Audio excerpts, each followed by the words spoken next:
আসসালামু আলাইকুম রহমতুল্লাহ। কিভাবে শিখবো ইউটিউব চ্যানেলের আরো একটি নতুন ভিডিওতে আপনাকে স্বাগত জানাচ্ছি। বন্ধুরা, আজকের ভিডিওতে আমরা দেখব কিভাবে কম্পিউটার থেকে একটি সফটওয়্যার আনইনস্টল করতে হয়। যে কোনো সফটওয়্যার আনইনস্টল করতে হলে আমরা জাস্ট প্রথমে যে স্টার্ট বাটনে ক্লিক করব এবং স্টার্ট বাটন থেকে এইখান থেকে এই যে সেটিং নামের যে অপশনটা আছে সেই সেটিং ক্লিক করব।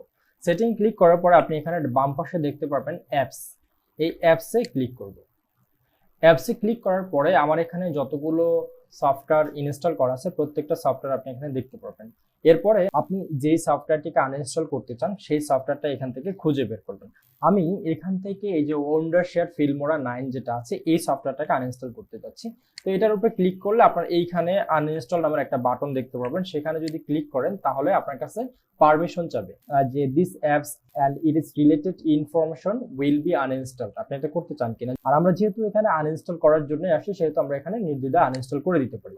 তো আনইনস্টলে ক্লিক করার পরেও আপনার কাছে আরেকটা পারমিশন চাইবে যে আপনি আসলেই কি আনইনস্টল করতে চাচ্ছেন কিনা। তখন আপনি এটাকে ইয়েস প্রেস করবেন, দেখবেন যে আপনার এটা কিন্তু আনইনস্টল শুরু হয়ে যাবে। তো আমি এখানে ইয়েস করে দিলাম, তারপর নেক্সট করে দিব। নেক্সট করে দেওয়ার পরে দেখেন আমার কিন্তু সফটওয়্যারটা আনইনস্টল প্রোগ্রাম শুরু হয়ে গেছে। হয়তো সামান্য সময় নিতে পারে এবং সেই সময়টুকু অপেক্ষা করার পর আপনার এটা কিন্তু কমপ্লিটলি আনইনস্টল হয়ে যাবে। তো এখানে দেখেন আমাকে বলেছে do you want to remove all the FX resource file. আমি উইন্ডোশেয়ার ফিল্মোরা রিলেটেড যতগুলো ফাইল আছে সবগুলোকে রিমুভ করতে চাচ্ছি।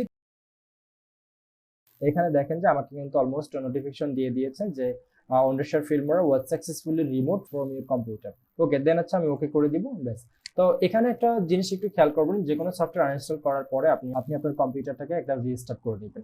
তো বন্ধুরা, আশা করি এই ছোট্ট ভিডিওটি দেখে আপনার ভালো লেগেছে। যদি ভালো লেগে থাকে তাহলে অবশ্যই লাইক, কমেন্ট এবং শেয়ার করবেন।